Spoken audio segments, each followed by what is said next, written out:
The rain was falling so hard it felt like tiny rocks hitting the ground. Emma stood outside the big iron gate of her own house, her whole body shaking. She was 7 months pregnant, and her belly was round and heavy. Her nightgown was soaking wet, sticking to her skin like cold paper. She banged on the gate with both hands, crying so hard she could barely breathe. "Marcus, please, open the door. I'm your wife. Your baby is inside me," she screamed into the darkness. But the lights in the house stayed on, and nobody came to the gate. Through the window, she could see her husband Marcus inside, laughing with another woman. The woman had long black hair and was wearing Emma's favorite red dress, the one Marcus had bought for Emma on their first anniversary. Emma's knees felt weak. Her heart was breaking into a million tiny pieces. She slid down against the cold metal gate, sitting in a puddle of muddy water. She wrapped her arms around her pregnant belly and whispered to her unborn baby, "I'm so sorry, little one. Mommy tried. I really tried." Lightning flashed across the sky, and for just 1 second, Emma saw Marcus looking at her through the window. Their eyes met, but instead of running to help her, he pulled the curtains closed. That was the moment Emma knew her life would never be the same again. That was the moment everything changed forever. But what Marcus didn't know was that karma, that invisible force that makes sure bad people get what they deserve, was already watching him. And karma was about to teach him the biggest lesson of his life. But how did things get this bad? How did a love story turn into such a nightmare? Where are you watching this from? Drop your country or city in the comments below. To understand that night, we need to go back to where it all began. 3 years earlier, Emma was a simple girl who worked at a small bakery called Sweet Dreams in the busy part of the city. She woke up every morning at 4 a.m. to bake fresh bread and cakes. Her hands were always covered in flour, and she smelled like vanilla and cinnamon. She didn't have much money, but she had something more valuable, a pure heart that always saw the good in people. Emma lived in a tiny apartment above the bakery with her grandmother, Nana Rose. Nana Rose was 75 years old and had silver hair that she wore in a long braid. She taught Emma everything about baking and, more importantly, about life. "Emma, my sweet child," Nana Rose would say while they rolled dough together, "remember this. A person's money and fancy clothes don't tell you who they really are. Their actions do. Watch how people treat others when nobody important is watching. That's when you see their true heart." Emma always nodded and smiled, but she was young and believed that love could conquer anything. She believed in fairy tales and happy endings. She had no idea that life was about to teach her that not all stories have happy endings, at least not right away. One rainy Tuesday afternoon, a man walked into Sweet Dreams Bakery. His name was Marcus Wellington. He was tall, very handsome, and wore an expensive gray suit that probably cost more than Emma made in 3 months. His shoes were so shiny Emma could see her reflection in them. He had dark brown eyes and a smile that made Emma's heart skip a beat. "I'll take one of everything," Marcus said, looking around the small bakery. His voice was deep and smooth, like honey. Emma blinked in surprise. "Everything? Sir, that's 23 different items." "I know what I said," Marcus replied with a playful smile. "I'm having a party tonight, and I heard this place makes the best pastries in the city. Money is no problem." Emma's hands shook a little as she packed up all the cakes, cookies, and pastries. She could feel Marcus watching her the whole time. When she handed him the boxes, their fingers touched for just a second, and Emma felt electricity run through her whole body. "What's your name?" Marcus asked, his eyes locked on hers. "Emma," she stammered, feeling her cheeks get hot. "Emma Carter." "Emma," he repeated, like he was tasting her name. "That's a beautiful name for a beautiful girl. A Marcus Wellington." From that day on, Marcus came to the bakery every single day. Sometimes he bought just one cupcake. Sometimes he bought nothing at all. He just sat at the small table by the window and watched Emma work. They talked about everything. Her dreams of one day opening her own big bakery, his work at his father's company, their favorite movies, and the silly things that made them laugh. Nana Rose watched all of this with worried eyes. "Be careful, Emma," she warned one evening after Marcus had left. That boy comes from a very different world than ours. His family has more money than we can imagine. Sometimes, when people have everything, they don't know how to value what really matters. But Emma was already falling in love. Nana, you're wrong about Marcus. He's different. He's kind and funny, and he treats me like I'm special. Like I'm a princess. Everyone is kind when they want something. Nana Rose said softly, touching Emma's cheek. I just don't want to see you get hurt, my darling girl. But Emma couldn't hear the warning. Love had made her deaf to everything except Marcus's sweet words. For 6 months, Marcus and Emma dated. He took her to expensive restaurants where the food came on tiny plates and cost more than her weekly salary. He bought her beautiful dresses and took her to see musicals and concerts. Emma felt like Cinderella. She felt like the luckiest girl in the whole world. Marcus would hold her hand and say things like, "You're the most real person I've ever met, Emma. Everyone in my world is fake. They only care about money and status. But you care about things that actually matter. You make me want to be a better person." Emma believed every word. How could she not? No one had ever made her feel so special, so loved, so seen. Then one evening, exactly 8 months after they met, Marcus took Emma to the fanciest restaurant in the city. The kind with crystal chandeliers and waiters in white gloves. Emma wore a simple blue dress, feeling out of place among all the rich people in their diamonds and designer clothes. They sat at a table by the window with a view of the whole city lit up at night.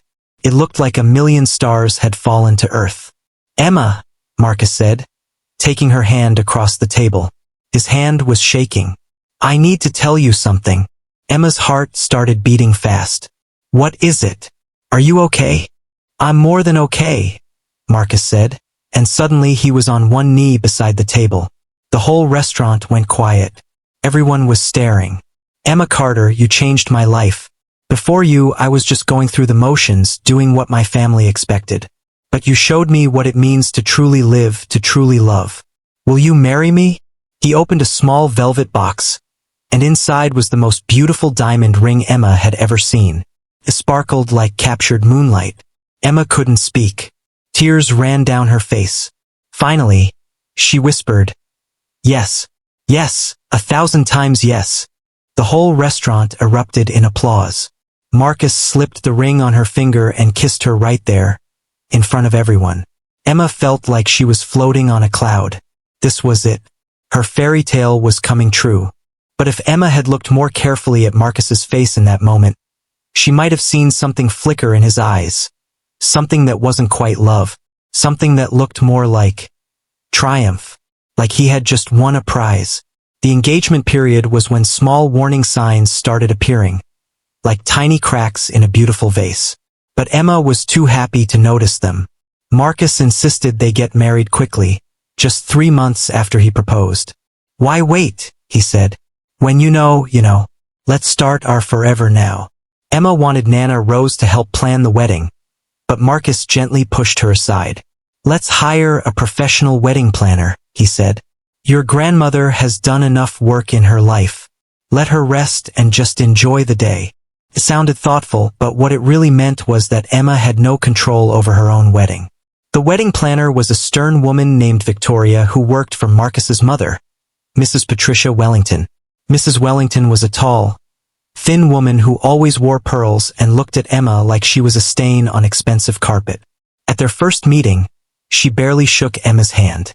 "So you're the bakery girl my son is so infatuated with?" Mrs. Wellington said, her voice cold as ice. "How quaint."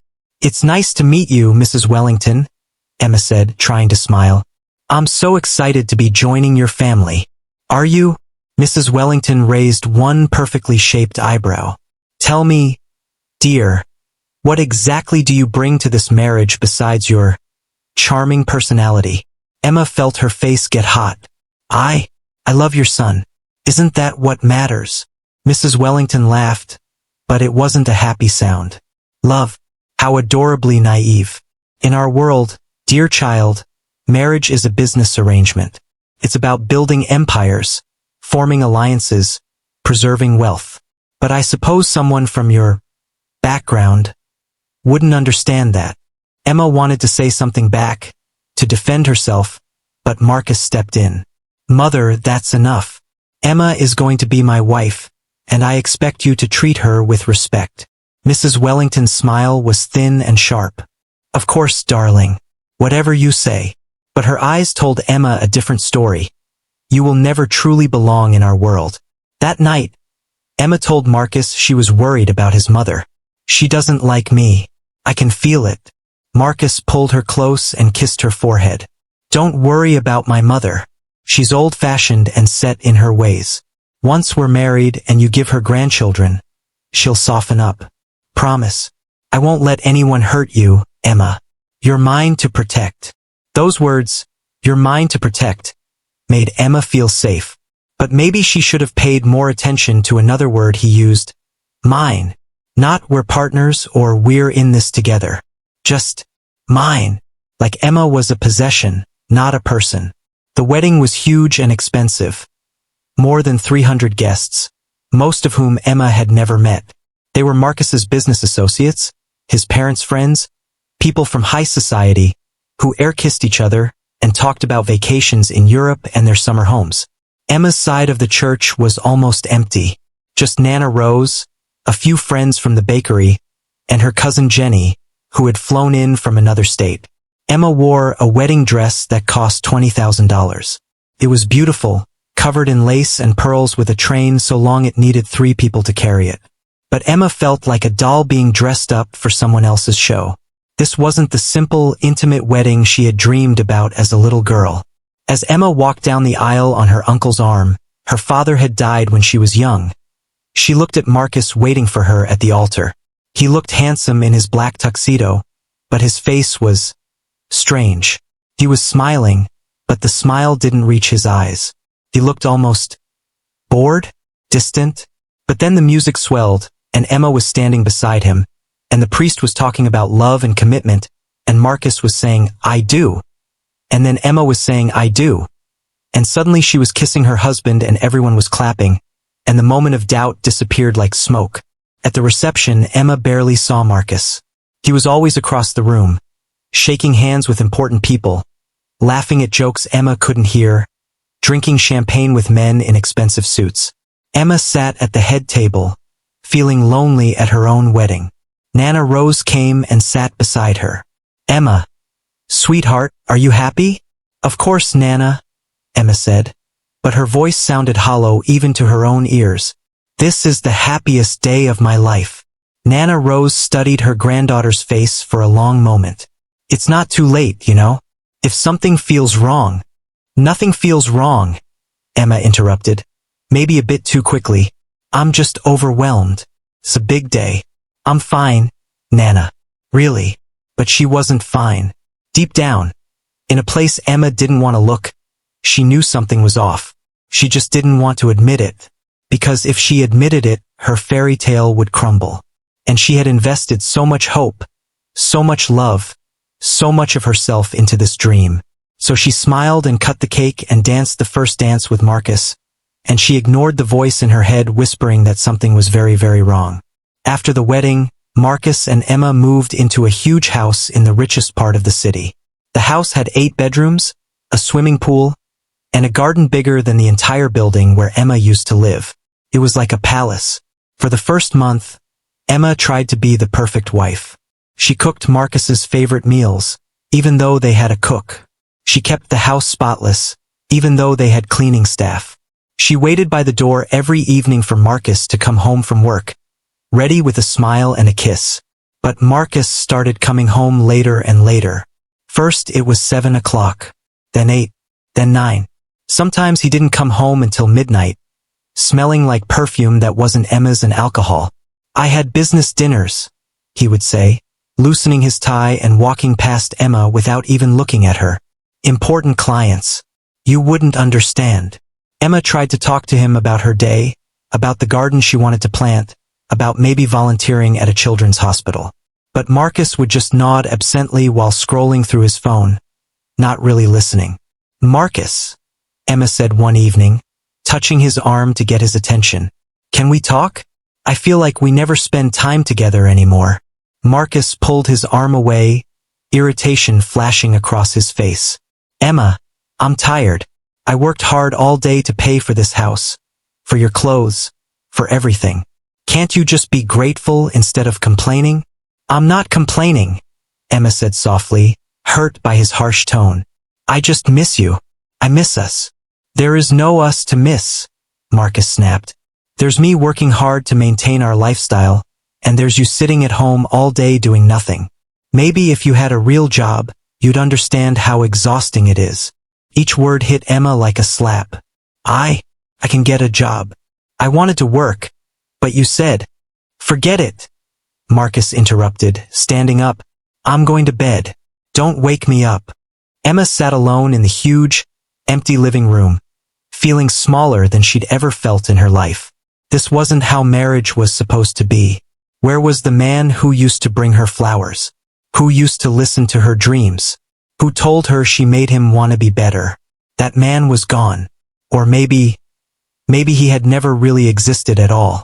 Maybe Emma had fallen in love with a mask, and now the mask was slipping off to reveal the real person underneath. For months into the marriage, Emma discovered she was pregnant. She took 3 different tests to make sure, and all 3 showed 2 pink lines. She was going to have a baby. Marcus's baby. Emma's heart filled with hope again. A baby would fix everything. A baby would bring back the loving Marcus she remembered. A baby would make them a real family. She planned a special dinner to tell Marcus the news. She cooked his favorite meal, steak with roasted potatoes and vegetables, and wore the red dress he had once said made her look like a movie star. She set candles on the table and put the positive pregnancy test in a small gift box tied with a blue ribbon. When Marcus came home that night, he looked surprised to see the nice dinner. What's all this? He asked suspiciously, like Emma had done something wrong. It's a surprise, Emma said, her voice shaking with excitement and nervousness. I have something important to tell you. Please, sit down. Marcus sat, checking his phone even as Emma placed the food in front of him. She sat across from him, her hands clasped together, her heart beating like a drum. Marcus, I know things have been difficult between us lately, Emma began, but I have news that I hope will make you happy. Will make us happy.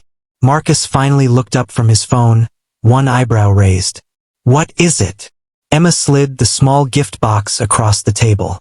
Open it. Marcus opened the box and pulled out the pregnancy test. He stared at it for what felt like forever. Emma watched his face carefully, trying to read his expression. Was that happiness? Relief? Joy? No, it was none of those things. It was anger.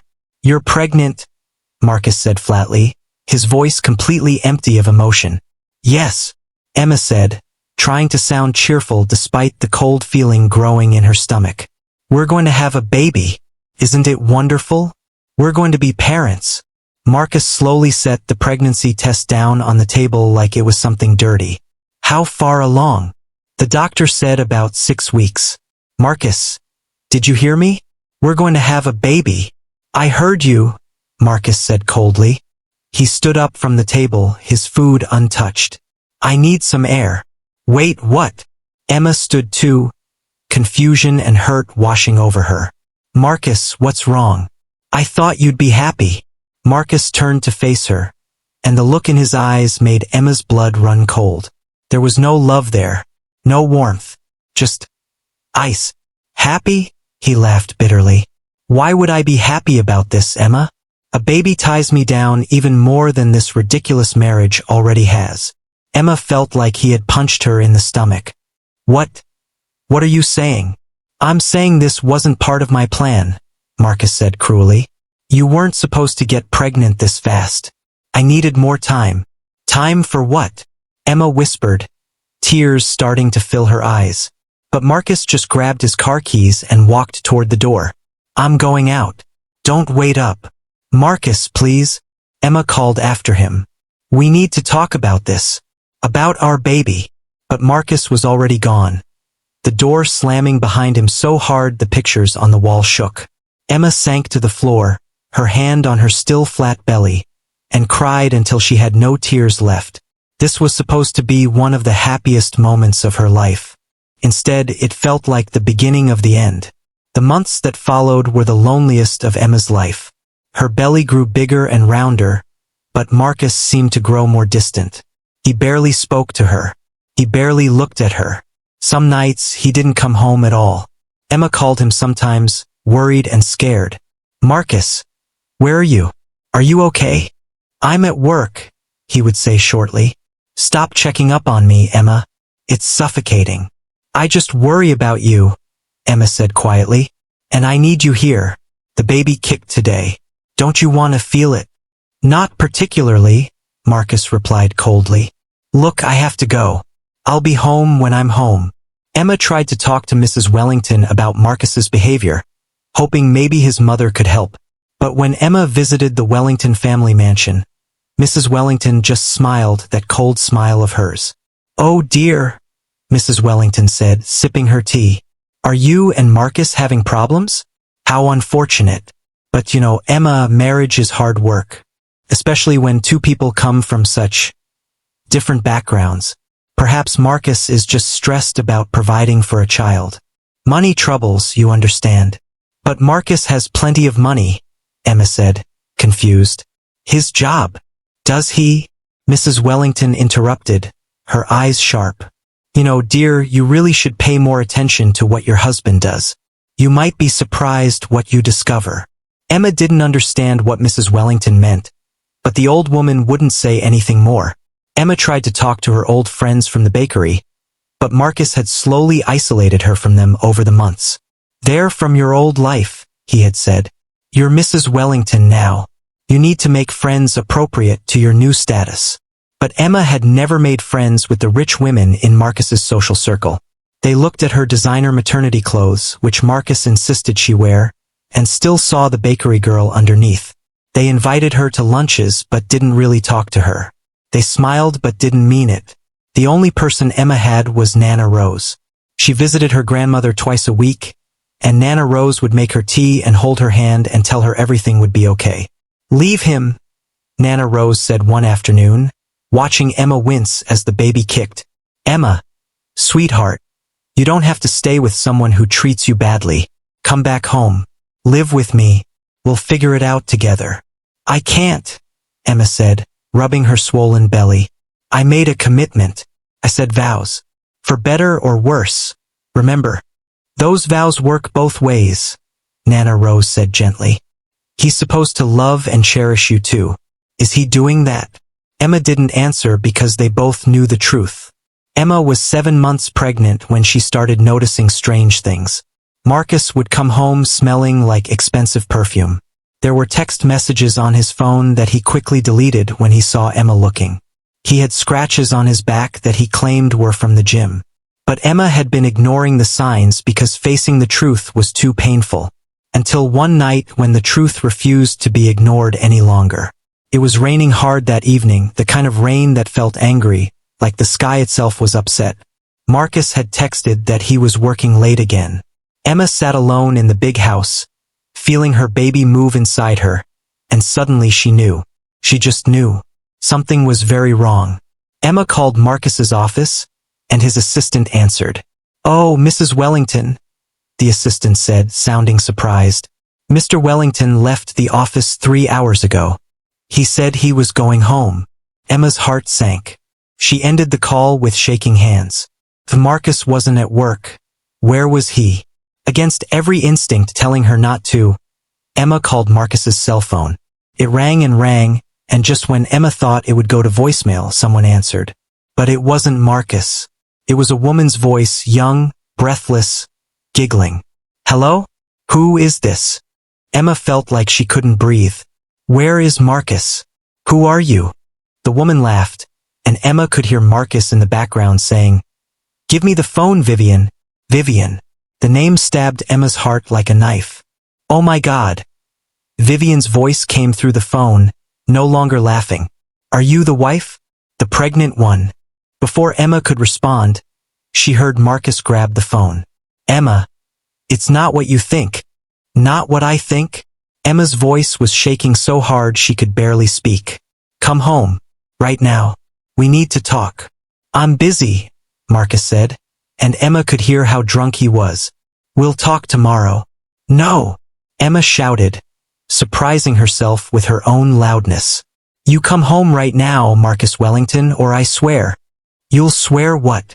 Marcus's voice turned mean. What exactly are you going to do, Emma? You have no money of your own. No job. No power. You're completely dependent on me. So don't make threats you can't keep. The call ended. Emma sat there, phone in hand, her whole body shaking. She thought about what Marcus said. He was right. She had nothing without him. She had given up everything, her job, her independence, her friends, to be his wife. And now he was throwing it all in her face. Emma made a decision then. She might not have money or power, but she had dignity. And she wasn't going to sit around waiting for Marcus to come home and lie to her face again. When Marcus finally came home 2 hours later, clearly drunk and reeking of that same perfume, Emma was waiting in the living room. Emma, go to bed, Marcus said, not even looking at her as he stumbled toward the stairs. Who is Vivian? Emma asked, her voice quiet but firm. Marcus stopped, slowly turned around. What? Vivian, the woman who answered your phone. Who is she? Marcus's face hardened. None of your business. I'm your wife, Emma said, standing up despite her huge pregnant belly. I'm carrying your child. It is my business. You want to know who Vivian is? Marcus suddenly shouted, making Emma jump. Fine. She's my girlfriend. My real girlfriend. The woman I actually love. The words hung in the air like poison gas. Emma felt like the floor was crumbling beneath her feet. What? What do you mean, your real girlfriend? We're married. Marcus laughed. A horrible, cruel sound. You really are naive, aren't you? God, it's almost sad.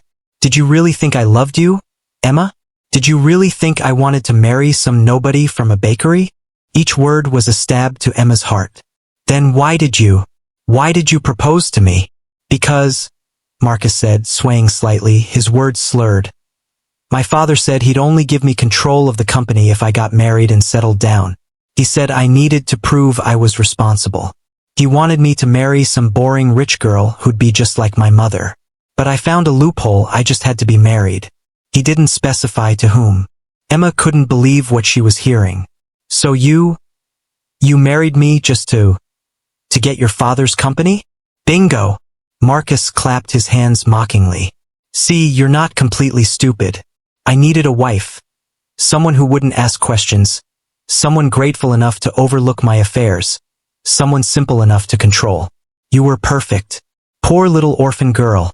So desperate for love. It was almost too easy. Emma felt like she was going to throw up. You said you loved me. You said I made you want to be better.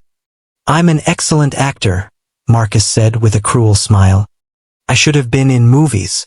But don't worry, Emma. You served your purpose. I got the company. My father signed everything over to me 2 months ago, right before he died. God rest his soul. And now what? Emma whispered, tears streaming down her face. Now I don't need you anymore, Marcus said simply, like he was talking about throwing away old clothes. Vivian is the woman I actually want. She's sophisticated, beautiful, from a good family. She's everything you're not. I've been seeing her the whole time, even before we got married. The room spun around Emma. The whole time? But what about our baby? What about it? Marcus shrugged. You'll have the baby, and I'll pay child support or whatever. But I want a divorce, Emma. I want you out of my life. Vivian is moving in here tomorrow. Tomorrow? Emma couldn't process what she was hearing. But this is my home. This is my home. Marcus roared, suddenly violent. My house. My money. My life. You're just a tenant. A squatter. And I want you gone. Marcus, please, Emma sobbed, holding her belly protectively. I have nowhere to go. I'm 7 months pregnant with your child. That's not my problem, Marcus said coldly. He walked to the door and opened it. The rain was still pouring outside, now mixed with thunder and lightning. Get out. What? Emma couldn't believe what she was hearing. You can't be serious. It's the middle of the night. It's storming. I said get out. Marcus screamed so loudly it hurt Emma's ears. Marcus, please. Emma begged, moving toward him. At least let me stay tonight. Let me pack my things in the morning. Please. Think of your baby. But Marcus had dead eyes. Eyes that saw Emma as nothing more than garbage to be thrown away. He grabbed her arm, too tight, it would leave bruises, and dragged her toward the door. Marcus, no. Please. You're hurting me. Emma cried, trying to pull away, but he was so much stronger. He pushed her out the door into the rain. Emma stumbled, almost falling on her pregnant belly, but caught herself against the wall. My things, Emma cried. At least let me get my phone. My wallet. But Marcus just threw her purse at her. It landed in a puddle. Then he slammed the door in her face. Emma banged on the door, crying, begging, but Marcus didn't come back. She could hear him inside on the phone with someone, probably Vivian, laughing about something. Emma tried her key, but he had already locked the deadbolt from inside. She ran to the back door, but it was locked too. All the doors were locked. All the windows were closed. She was locked out of her own home. That's when Emma made her way to the front gate. The tall iron gate that was supposed to keep intruders out, but instead was keeping her locked out of her own life. And that's where we started this story, with Emma collapsed against the gate in the rain, watching through the window as her husband laughed with another woman, wearing Emma's clothes in Emma's house. Emma sat there for a long time, rain soaking through her nightgown, her baby kicking inside her as if to say, Mama? What's happening? Where are we? I don't know. Baby? Emma whispered, her teeth chattering from cold. I don't know. Finally, when Emma realized Marcus truly wasn't going to let her back in, she stood up on shaking legs. Her grandmother. She had to get to Nana Rose's apartment. It was 5 miles away, but Emma started walking. She had no car, no money for a taxi. Her wallet was in that purse Marcus threw at her, but when she opened it, all her credit cards were gone. Marcus must have taken them. She had nothing. She was nothing. Just a pregnant girl in a wet nightgown, walking through a storm, with nowhere to go and no one to help her. But as Emma walked through the rain, something strange happened. Her tears stopped, her shaking stopped, and something hard formed in her chest. Something she had never felt before. It was rage. Pure, burning rage. Not at Marcus, well, yes at Marcus, but more importantly, rage at herself. For being so blind. For being so stupid. For believing the lies. For ignoring every warning sign. For giving up everything for a man who saw her as nothing more than a business transaction. Never again, Emma thought, walking through the storm with her hand on her belly. Never again will I be that weak. Never again will I let someone treat me like I'm worthless. Because I'm not worthless. I'm going to be a mother. And I'm going to show Marcus Wellington and everyone else who doubted me that I'm stronger than they ever imagined. But Emma didn't know that Marcus's cruelty was about to catch up to him in ways neither of them could imagine. She didn't know that karma, that powerful force that keeps the universe balanced, was already setting things in motion. And Marcus had no idea that the biggest mistake of his life wasn't marrying Emma. It was throwing her away. Emma walked through the rain for what felt like forever. Her feet were bare. She'd been wearing slippers when Marcus threw her out, and they'd fallen off somewhere along the way. Now her feet were bleeding, cut by rocks and broken glass on the sidewalk. But Emma barely felt the pain. The pain in her heart was so much worse than anything her body could feel. Cars passed by, their headlights flashing across Emma's wet face. Some slowed down, the drivers looking at this pregnant woman stumbling through the storm in her nightgown. But nobody stopped to help. Nobody asked if she was okay. They just drove past, probably thinking she was crazy or on drugs. That's what people do. They see someone suffering and they look away because helping is uncomfortable. Emma's teeth were chattering so hard she thought they might break.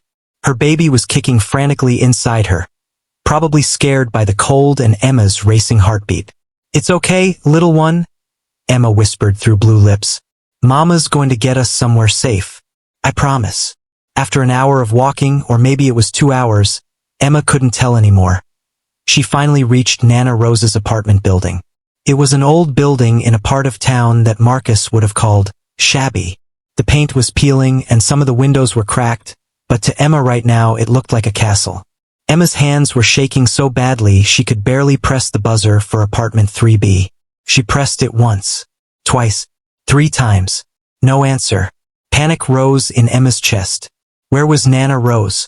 What if she wasn't home? What if... Finally, the intercom crackled to life.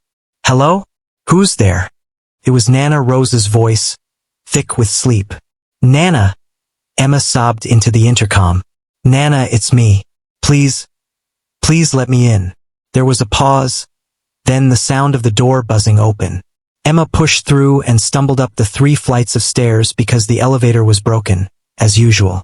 By the time she reached Nana Rose's door, Emma could barely stand. The door flew open, and there was Nana Rose in her nightgown and robe, her silver braid hanging over one shoulder. When she saw Emma, soaking wet, shivering, bleeding, her nightgown plastered to her pregnant belly, Nana Rose's face went white. Sweet Jesus, Nana Rose whispered. Emma, what happened? What did he do to you? Emma opened her mouth to answer, but no words came out. Instead, her legs gave out completely. Nana Rose caught her just before she hit the floor, and with surprising strength for a 75-year-old woman, she half-carried, half-dragged Emma into the apartment. I've got you, baby, Nana Rose said, her voice cracking with emotion. I've got you now. You're safe. Those words, you're safe, broke something inside Emma. She started crying so hard she couldn't breathe, her whole body shaking with sobs that came from somewhere deep in her soul. All the months of being treated like nothing, all the loneliness, all the pain came pouring out at once. Nana Rose got Emma out of her wet nightgown and wrapped her in warm, dry blankets. She made hot tea and put bandages on Emma's bleeding feet. She didn't ask questions. She just held Emma and let her cry until there were no more tears left. Finally, when Emma could speak again, she told Nana Rose everything. About Marcus's girlfriend Vivian. About how the marriage was fake, just a business arrangement so Marcus could get his father's company. About how he said Emma was nothing, nobody, worthless. About how he threw her out into the storm like she was garbage. Nana Rose listened to every word, her face getting harder and harder. When Emma finished talking, Nana Rose was quiet for a long moment. Then she said something that surprised Emma. Good. What?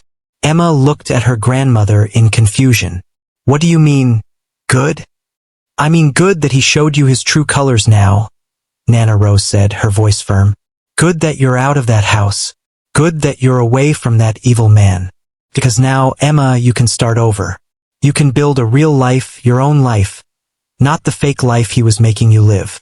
But Nana, Emma said, fresh tears falling. I have nothing. No money, no job, no home. How am I supposed to raise a baby with nothing? Nana Rose took Emma's face in both her hands and looked her straight in the eyes. You have something more important than money, Emma. You have strength. You have courage. You have love. And you have me. We'll figure this out together. Just like we always have. I was so stupid, Emma whispered. You warned me about Marcus and I didn't listen. I thought I knew better. I thought love would be enough. You weren't stupid, Nana Rose said gently. You were hopeful. You saw the good in people. That's not stupidity, sweetheart. That's innocence. And yes, Marcus took advantage of that innocence. He used you. But that says everything about who he is and nothing about who you are. I don't feel strong, Emma said. I feel broken. Breaking is just the first step, Nana Rose said wisely. You know what happens after something breaks? It gets rebuilt. And when you rebuild something, you can make it stronger than it was before. You can fix all the weak spots. That's what you're going to do, Emma. You're going to rebuild yourself, stronger and better. Emma wanted to believe her grandmother. She really did. But right now, she just felt tired. So tired. That night, Emma slept in her old bedroom, the same room she'd grown up in before she married Marcus. The bed was small and the blanket was thin. Nothing like the expensive silk sheets on the king-size bed at Marcus's mansion. But Emma slept better than she had in months because for the first time in a long time, she felt safe. Emma woke up the next morning to the smell of pancakes and bacon. For a moment, she forgot where she was. She thought she was back in Marcus's house, and her heart started racing with anxiety. Then she heard Nana Rose humming in the kitchen, and she remembered. She was home. Really home. Emma got out of bed slowly, her pregnant belly making everything difficult. Her feet were still sore from walking through the storm, and when she looked in the mirror, she saw that her eyes were swollen from crying. She looked like she'd been through a war. I guess I have, Emma thought, and I lost. But when she walked into the kitchen and saw Nana Rose making breakfast, something shifted inside her. Nana Rose looked at her with so much love and concern that Emma realized something important. She hadn't lost everything. She still had her grandmother. She still had her baby. And she still had herself.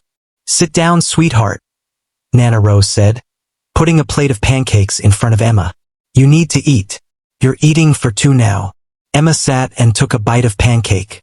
Tasted like childhood, like safety, like love. "These are delicious, Nana. Your favorite recipe," Nana Rose said with a small smile.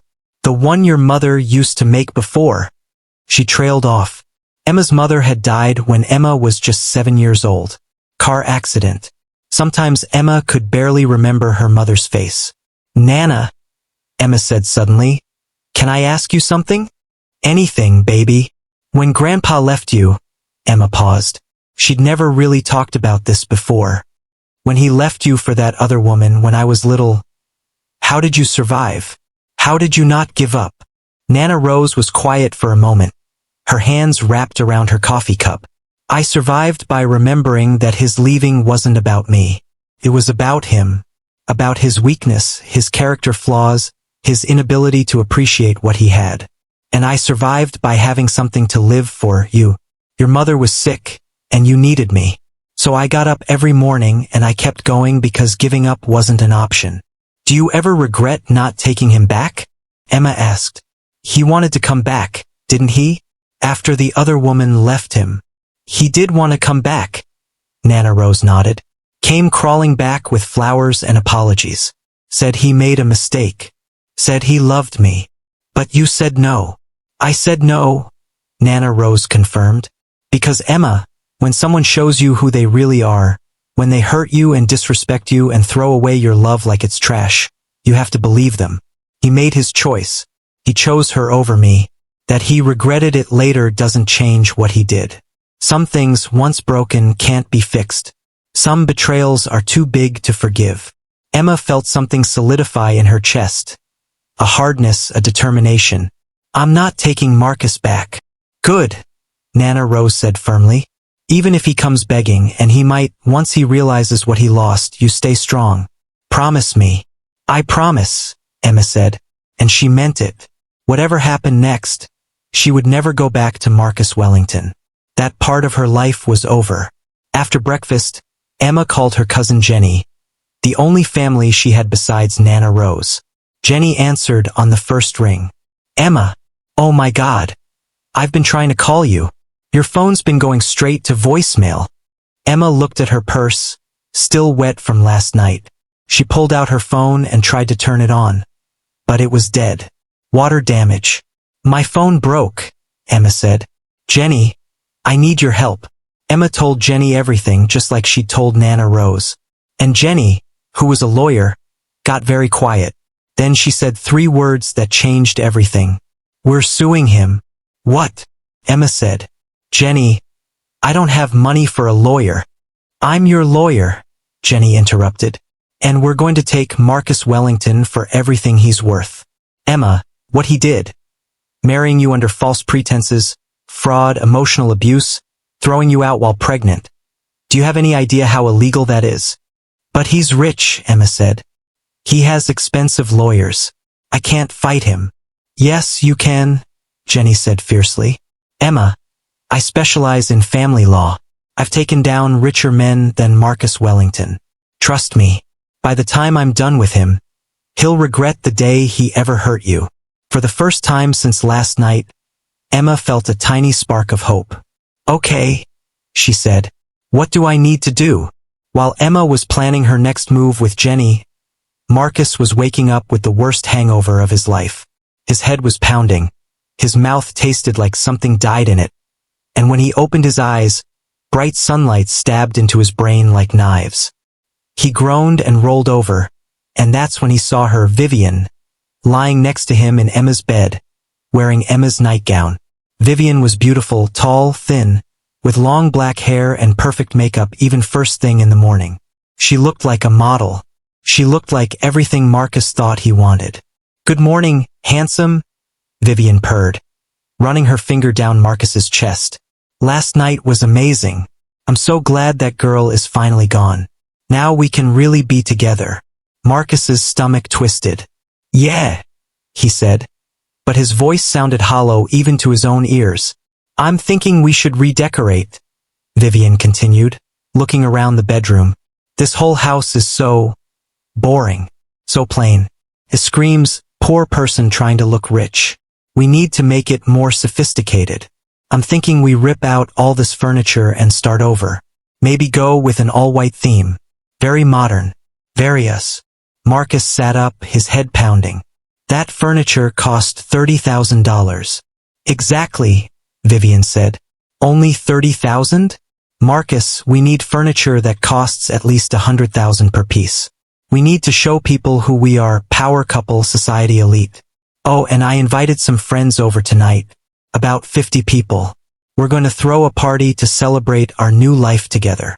"50 people?" Marcus repeated, feeling overwhelmed. "Vivian, I just threw my wife out last night. Don't you think it's a bit soon for a party?" Vivian's eyes narrowed. "Your wife? Marcus, I thought I was your girlfriend. I thought you wanted to be with me. Are you having second thoughts?" No, Marcus said quickly. Vivian could be very cold when she was angry, and Marcus didn't want to deal with that right now. "I just meant, legally she's still my wife, until the divorce is final." "Well, hurry up and divorce her then," Vivian said, getting out of bed. She was wearing a diamond necklace that Marcus had bought for Emma on their first anniversary. The one Emma had been too scared to wear because it was so expensive. Vivian wore it like it was costume jewelry. "I want to get married by summer. My friends are already planning the engagement party." Marcus felt a headache that had nothing to do with his hangover. "We just got together officially last night. Don't you think we should slow down?" Vivian walked over and sat on Marcus's lap, wrapping her arms around his neck. "Marcus, baby, I've been waiting for you to leave that nobody for months now. Years, really, since we've been seeing each other since before your wedding. I've been patient, but I'm done being patient. I want the ring, the wedding, the title of Mrs. Wellington. You promised me." "I did," Marcus agreed, because Vivian was right. He had promised her. Multiple times. "Good." Vivian kissed him, leaving red lipstick on his mouth. "Now I need your credit card. I have to go shopping for tonight's party. And we need to hire caterers and a DJ, and how much is this party going to cost?" Marcus asked nervously. "I don't know, 50 or 60,000? Vivian said casually, like she was talking about $50 or $60. "Don't worry, you can afford it. You're rich." After Vivian left to go shopping, taking Marcus's black credit card with no spending limit, Marcus sat alone in the big house and felt empty. He should be happy. He got what he wanted. Emma was gone. Vivian was here. He was free. So why did he feel like he'd made a terrible mistake? Marcus walked through the house, and everywhere he looked, he saw Emma. There was the kitchen where she used to make him breakfast every morning, even though they had a cook. There was the garden where she'd planted roses because they were his mother's favorite flower, hoping to win Mrs. Wellington over. There was the couch where Emma used to wait for him every evening, her face lighting up when he walked in. When did she stop lighting up when I came home? Marcus wondered. When did her smile disappear? He remembered the look on Emma's face last night when he told her the truth, that he never loved her, that she was just a means to an end. She'd looked at him like he was a monster, like he was the worst person in the world. Maybe I am, Marcus thought. Then he pushed the thought away. No, Emma was weak. She was clingy and needy and boring. She would have held him back. Vivian was better. Vivian was exciting and beautiful and from the right family.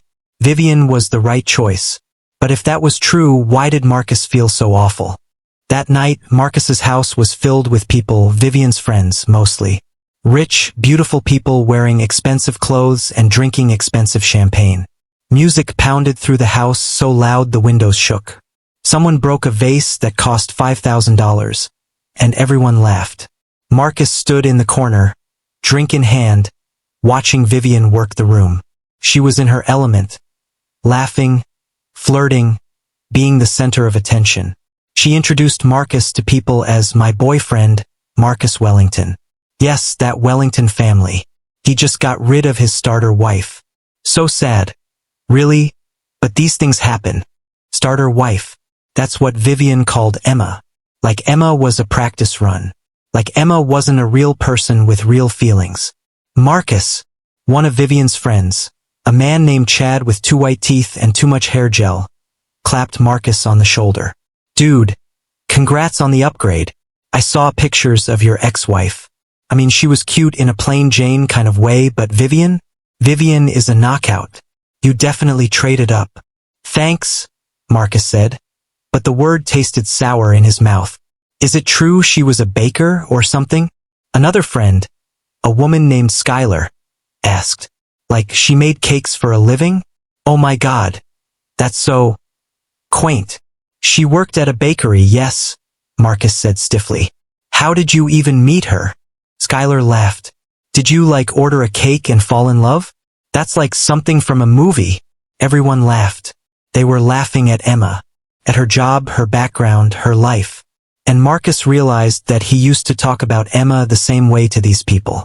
He used to make jokes about her simple upbringing, about how naive she was, about how she didn't understand their world. When did I become so cruel? Marcus wondered. When did I start thinking that money and status were more important than kindness? The party went until 3 a.m. By the end, Marcus's house looked like a tornado had hit it. There were wine stains on the carpet, broken glass on the floor, and someone had thrown up in the bathroom. The catering bill came to $75,000. Not 50 or 60 like Vivian had estimated. The DJ cost another $10,000. Vivian's new dress cost $20,000. Over $100,000 for one party. That was amazing, Vivian said, collapsing on the couch next to Marcus. We should do this every weekend. Every weekend? Marcus repeated weakly. Of course. We're the it couple now. We need to throw the best parties, wear the best clothes, be seen at the best places. That's how you stay on top in this world, Marcus. You know that. Marcus did know that.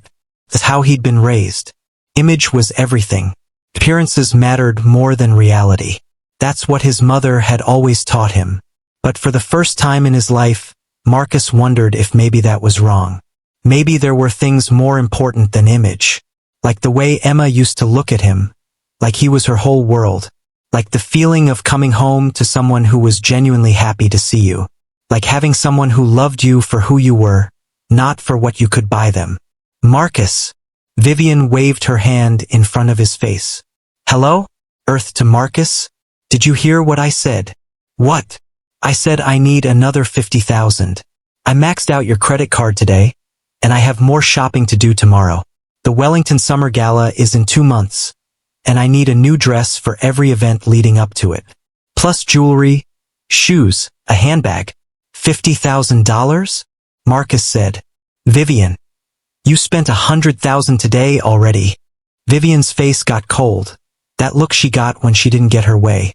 Marcus, are you saying you can't afford to take care of me? Because if you can't, maybe I should find someone who can. It was a threat. A clear threat. Date me and buy me things or I'll leave. Emma never threatened him. Emma never asked him for anything. In fact, Marcus realized with a start, he couldn't remember Emma ever asking him to buy her something. Even her wedding ring, he'd chosen it, not her. She'd said it was too expensive, that he should return it and get something smaller. But he'd insisted because he wanted people to see that ring and know he had money. I can afford it, Marcus heard himself say. I'll transfer the money tomorrow.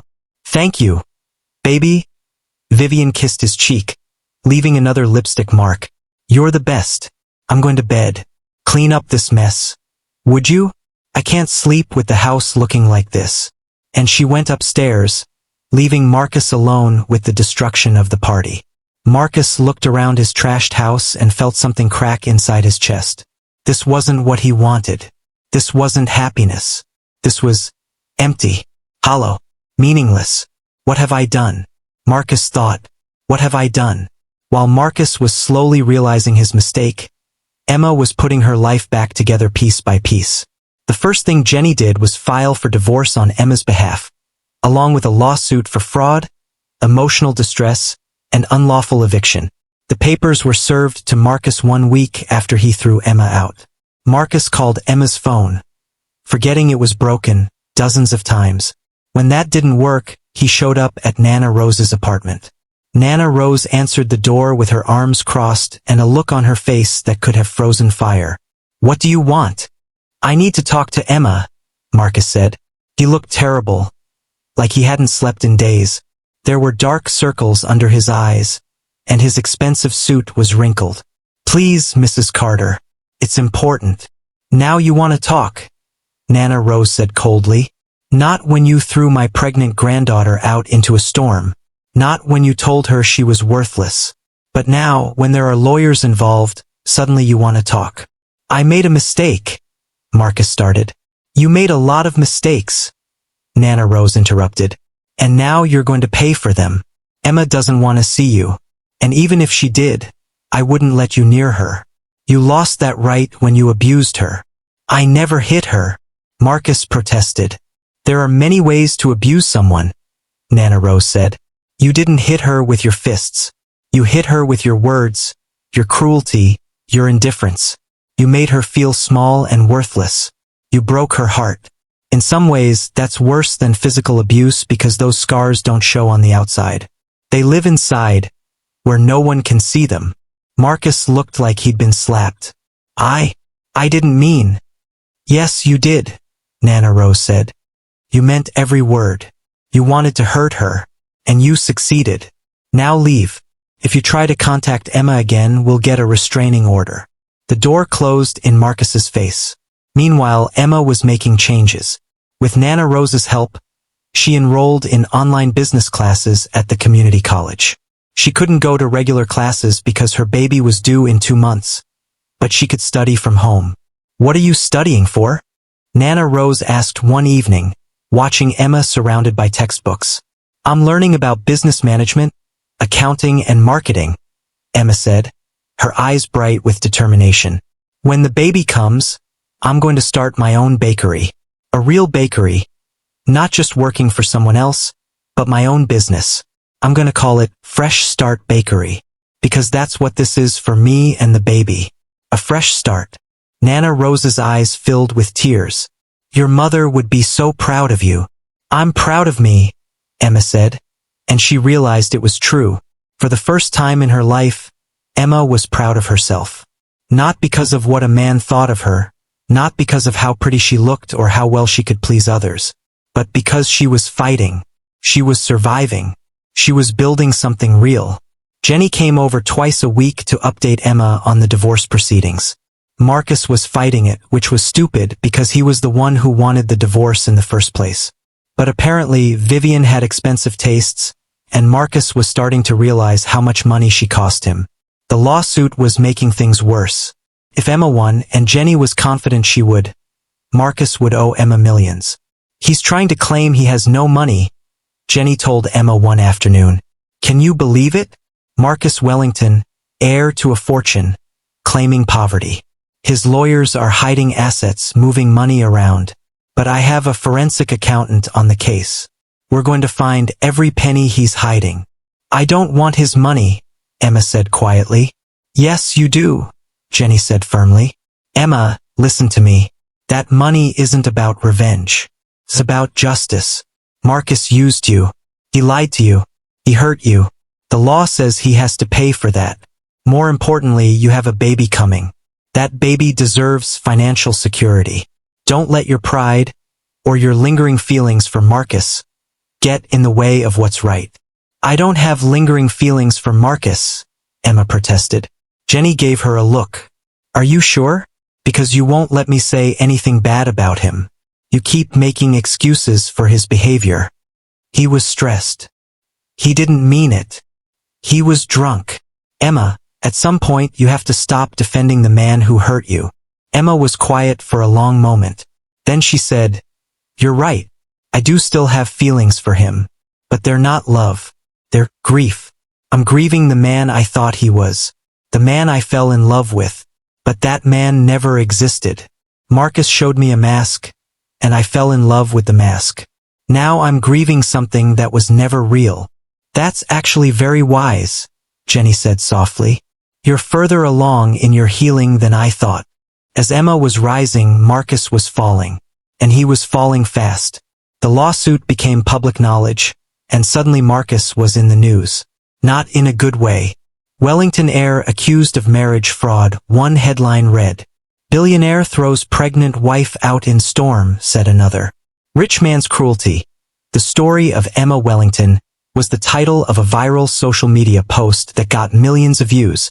Emma's story, the poor bakery girl who married the rich man, only to discover it was all a lie, captured people's hearts.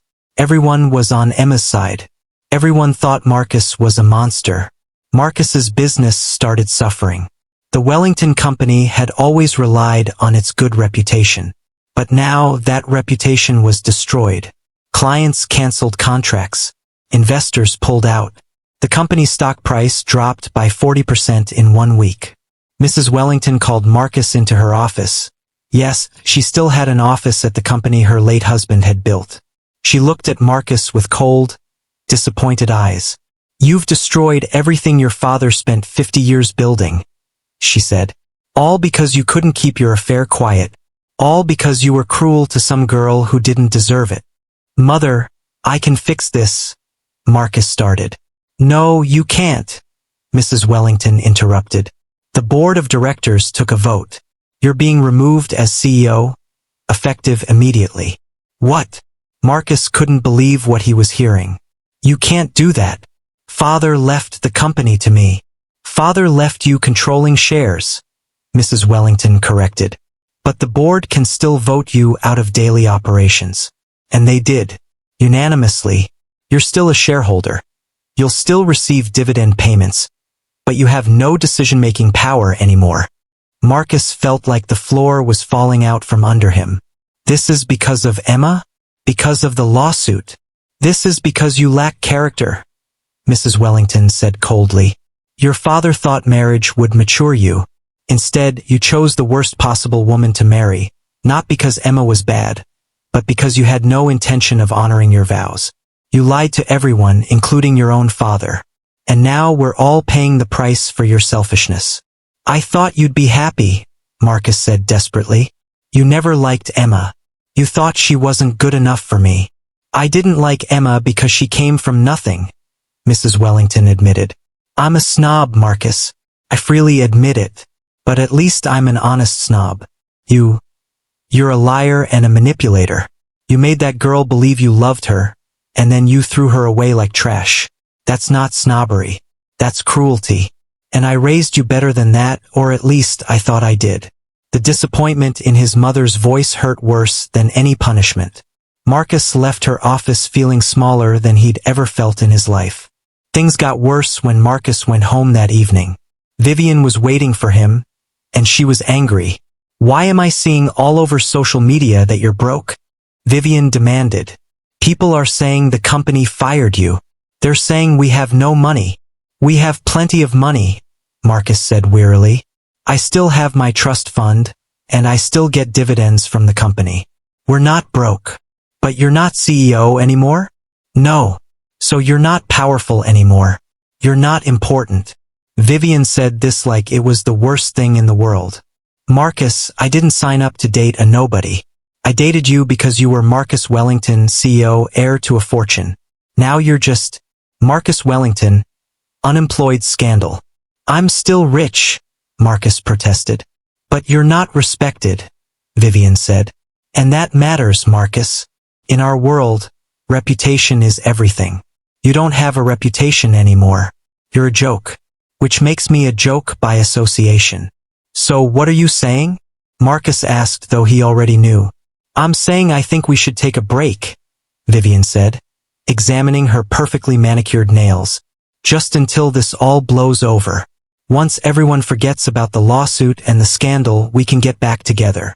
You're leaving me, Marcus said flatly. I'm taking a break from you, Vivian corrected. There's a difference. No, there isn't, Marcus said, and suddenly he laughed. A bitter, painful sound. You're exactly what I deserve. Aren't you, Vivian? I left Emma because she wasn't impressive enough, wasn't exciting enough, wasn't from the right family. And now you're leaving me for the exact same reasons. I'm not impressive anymore. I'm not powerful anymore.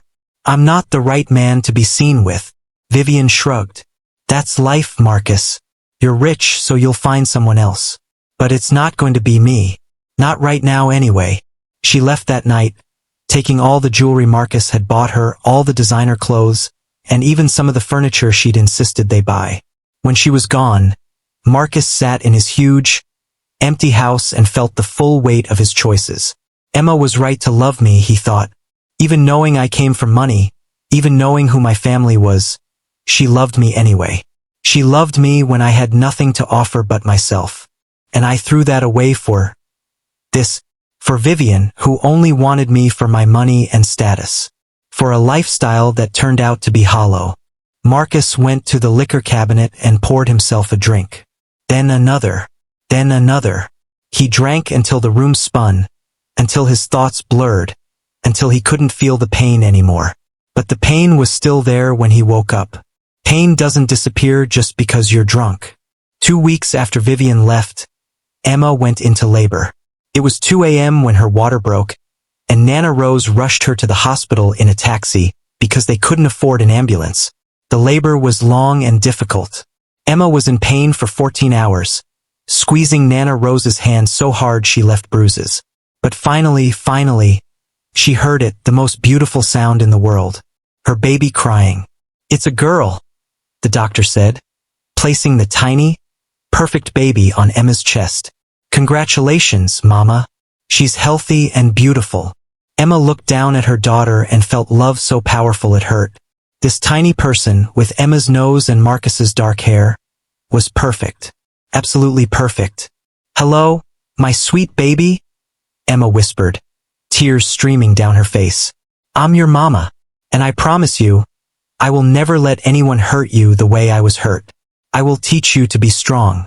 I will teach you that you don't need a man to save you. You can save yourself. I will teach you that love is about respect and kindness, not money and status. I promise you, little one, you will grow up knowing your worth. What are you going to name her? Nana Rose asked, tears in her own eyes. Emma had thought about this for months. She wanted a name that meant something. A name that represented this new chapter of her life. Hope, Emma said. Her name is Hope Rose Carter. Hope because she represents my hope for the future. Rose after you, Nana. And Carter because she's my daughter. Not a Wellington. Mine. Nana Rose kissed Emma's forehead. It's perfect. She's perfect. And so are you, my strong, brave girl.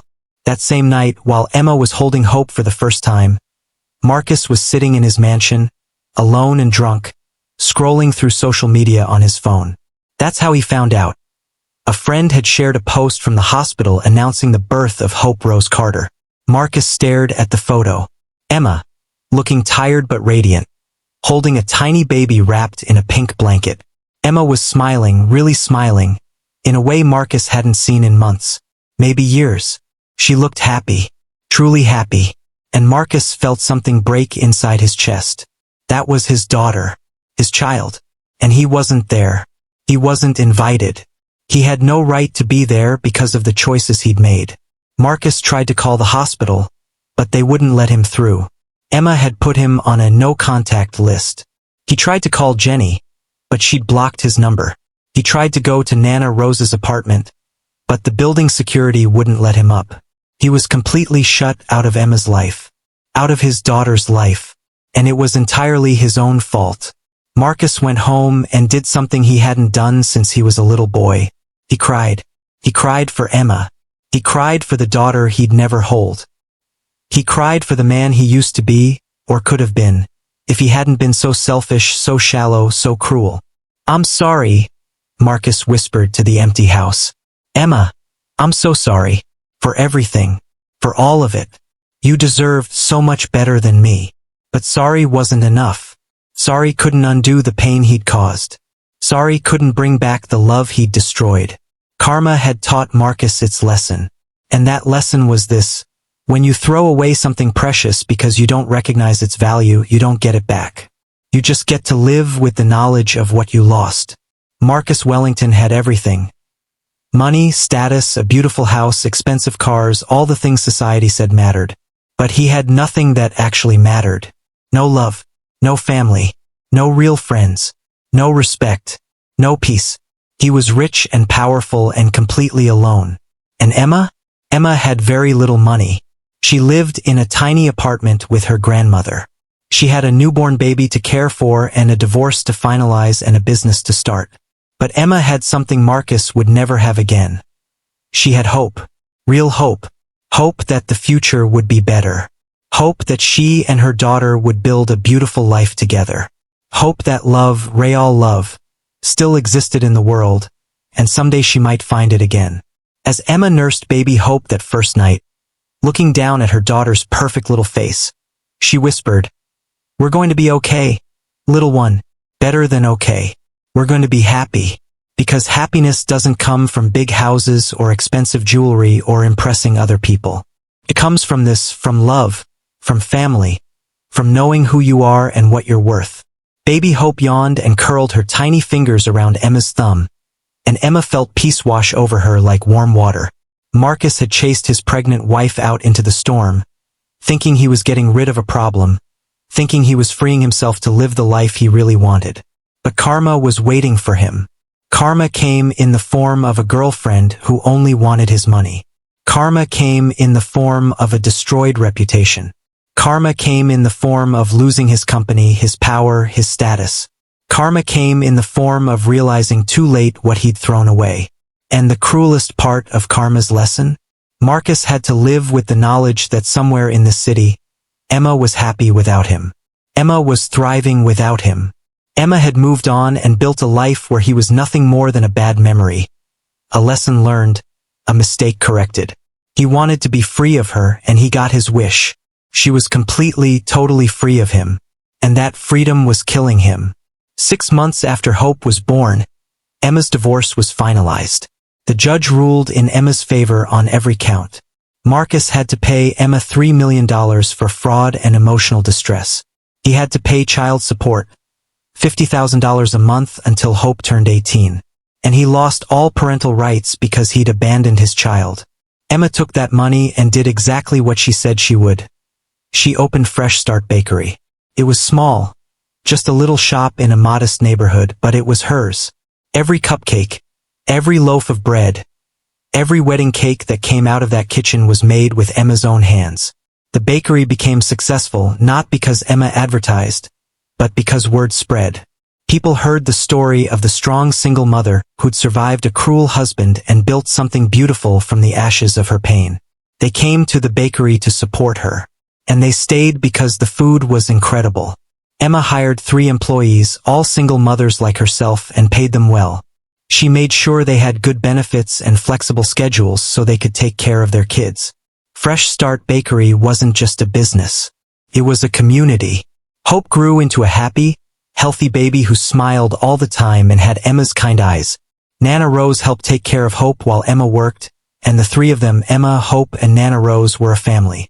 A real family built on love, not lies. As for Marcus, he eventually got help for his drinking problem. He went to therapy and started, slowly, to become a better person. Not because he thought it would win Emma back, he knew that ship had sailed, but because he finally understood that he needed to change. For himself. Not for money or status or anyone else's approval. Just for himself. He sent Emma a letter, just one letter, which Jenny approved before passing it along. In it, Marcus apologized. He didn't make excuses. He didn't try to justify his actions. He just said, simply and clearly, "I was wrong. You deserved better. I'm sorry. I hope you and Hope have a beautiful life." Emma read the letter once, then put it in a drawer and never looked at it again. Because Marcus's apology, while perhaps sincere, didn't change anything. The past was the past. The hurt was real. And Emma had moved forward. She didn't hate Marcus anymore. Hate required too much energy, and Emma needed all her energy for Hope and the bakery and building her future. She simply didn't think about him. He'd become irrelevant. A chapter in her life that was closed. And that was the truest form of karma. Marcus Wellington, who'd thought he was so important, so powerful, so necessary, had become completely unimportant to the woman he'd tried to break. Emma had thought Marcus was her whole world. But it turned out Emma was strong enough to be her own world. And what a beautiful world it was.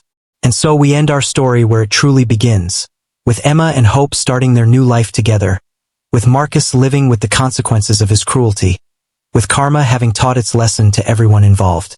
Remember, karma isn't about revenge. It's not about punishment. Karma is simply this, the universe making sure that what you put out into the world comes back to you. Marcus put out cruelty, lies, and betrayal. And that's exactly what came back to him. Emma put out love, kindness, and strength. And that's what came back to her. Maybe not immediately, maybe not in the way she expected, but it came back. Life has a way of teaching us what we need to learn. Sometimes those lessons are painful. Sometimes they break us. But if we're strong enough, if we're brave enough, we can rebuild ourselves into something even better than before. Emma was broken, but she rebuilt herself. And in the process, she learned the most important lesson of all. You don't need someone else to complete you. You are already whole. You are already enough. All by yourself. What did you think of Emma and Marcus's story? Do you think Marcus deserved what happened to him? Or did karma go too far? Have you ever had someone in your life who treated you like you weren't enough? Tell us your story in the comments below.